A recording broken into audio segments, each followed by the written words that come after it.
Klien kami yang lain dalam perkara perdata yakni Saudara Bambang Trimulyono berani disumpah di bawah Al-Quran menyatakan bahwa jika pernyataan atau apa yang dia tulis dalam bukunya, buku Jokowi Undercover 2 itu salah, dia siap untuk dilaknat. Itu untuk memberikan keyakinan bahwa apa yang dia tulis itu adalah benar. Dan hari ini kami sedang menunggu siapa orang yang berani membuat fatwa bahwa metode mubahalah itu bagian dari penodaan agama. Jangan-jangan justru yang membuat fatwa itu justru sedang akan menodai agama. Ini kami sedang mempersiapkan tuntutan balik kepada siapapun yang berani menjadi ahli memberikan keterangan bahwa mubahalah itu bagian dari penodaan agama. Ini sebaliknya, ini berbahaya sekali.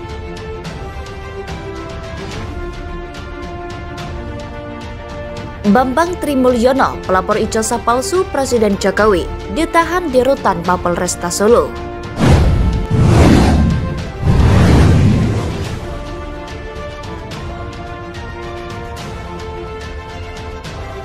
Jelas-jelas fitnah. Fitnah kok dipercaya ya. Sumpah itu pasti membalik diri sendiri. Sebagai orang beragama, kita pasti menjaga agama kita, bukan malah mempermainkannya. Kalau buat main-main kan kualat jadinya ini. Ya, itu malah saya dengar malah berantem sendiri itu. Itu namanya tidak diridhoi oleh pasal penistaan agama sebagaimana pasal 156A KUHP, di mana dalam video tersebut ada adegan sumpah atas nama agama, namun isinya patut diduga sebagai hoax. Ironisnya, agama yang seharusnya menjadi pendamai dan penenang jiwa kemudian menjadi alat untuk memprovokasi dan menyebarkan kebencian. KPMH mengajak masyarakat untuk lebih jeli menilai sebuah informasi atau berita. Jangan mudah percaya kabar yang disampaikan oleh seorang tanpa ada dasar hukumnya. Jangan hanya embel-embel karena ada embel-embel agama, yakni mubahalah, seolah perbuatannya itu berlandaskan agama. Seolah kalau sudah mubahalah maka dia benar.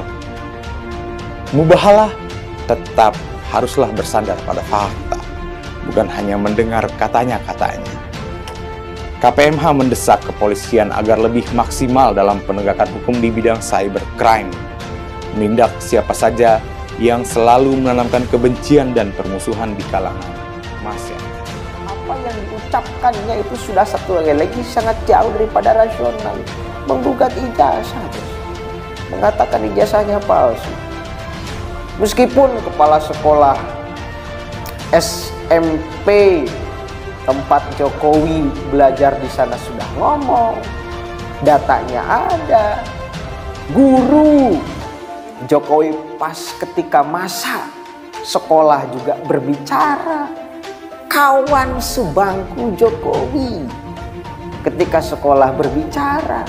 Ini sudah kemudian banyak fakta-fakta yang berbicara ke lapangan bahwa benar adanya Jokowi sekolah di SMP-nya di kepala sekolahnya ada, gurunya ada, temannya ada, kan gitu. Jadi semakin ngawur dan berantakan aja apa yang selalu disampaikan oleh Bang itu sih.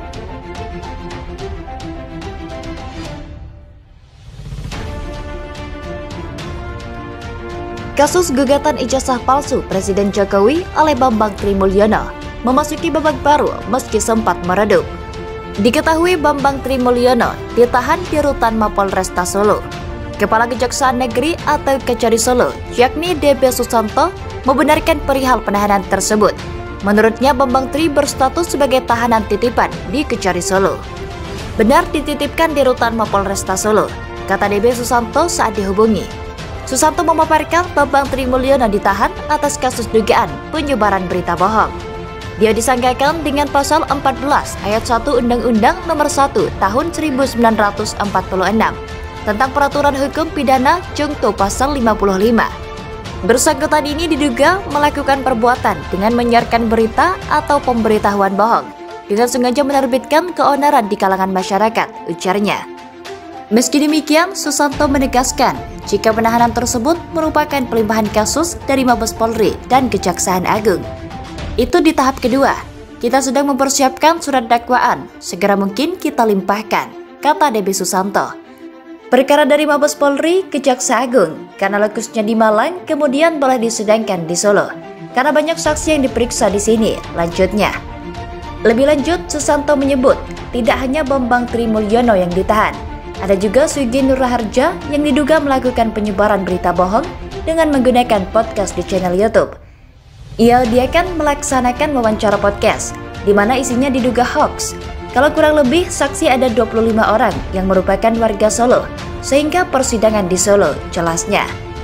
Presiden Jokowi sebelumnya digugat ke PN Jakarta Pusat karena diduga memakai ijazah palsu dalam Pilpres 2019 lalu.